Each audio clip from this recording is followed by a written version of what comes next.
because I want to just go back to Jerusalem again, because I believe that we've managed to get on the line our good friend Gerald Steinberg, who's the Professor of Politics at Bar Ilan University. Great to talk to you again, Gerald. We talked about the highs and lows of this war. Today is very much a high. Let us share first, just in your observations 1, 2, 3, 4, 5. As an Israeli. Can you hear me? What you were thinking about, what are you seeing unfolding? What is your sense of relief, joy or pride?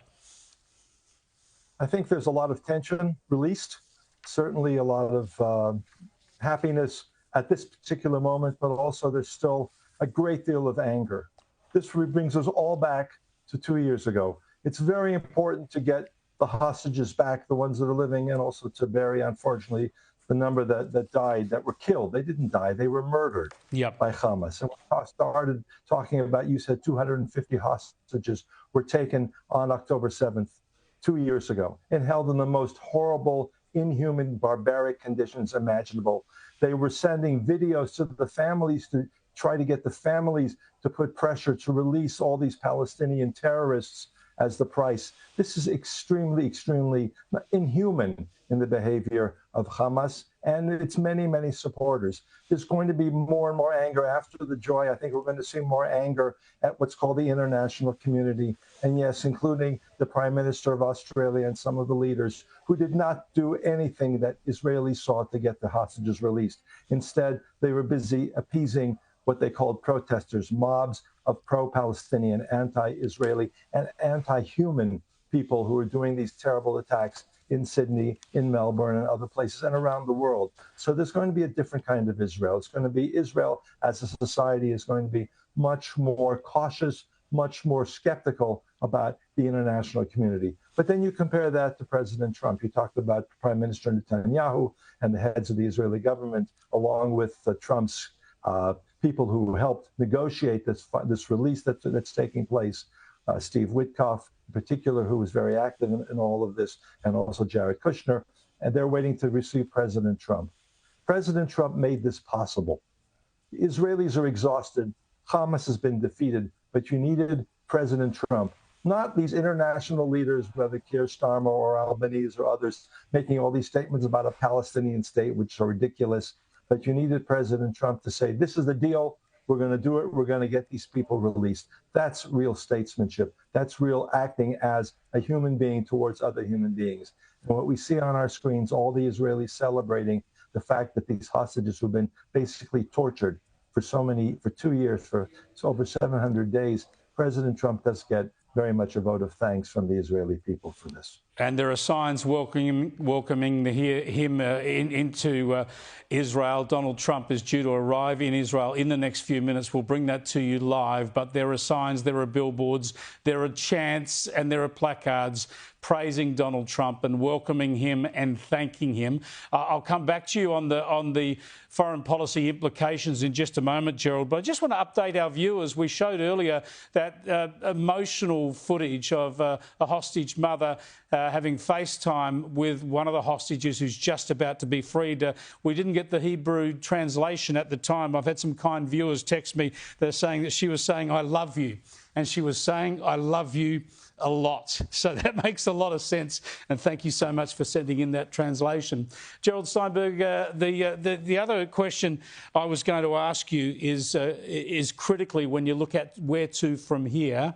Obviously, Israel is more physically secure now than it was before October the 7th. So that's a big positive.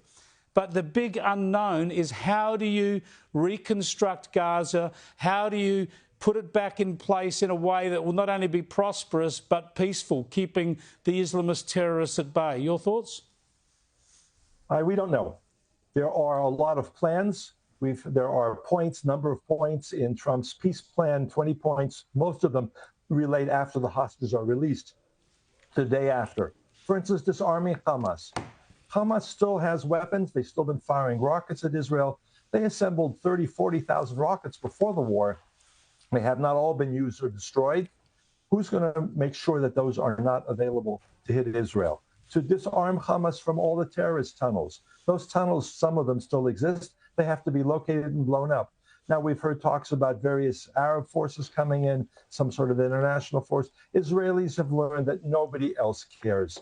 Nobody else makes sure that these weapons are not used to attack Israelis except Israeli soldiers. So there's a lot of uncertainty in the future. If Trump is able to follow through, and if what's called the international community, these forces are successful, not like in Lebanon where they were working with Hezbollah, not like in Iran where they overlooked the continuing development of the nuclear program, but taking this job seriously so Israel doesn't have to do it. We don't have yet another round. This is not just a war that started on October 7th. It's been going on at least since 2007 when Hamas forcibly took over the Gaza Strip. That has to be, an end has to be put to that period of history.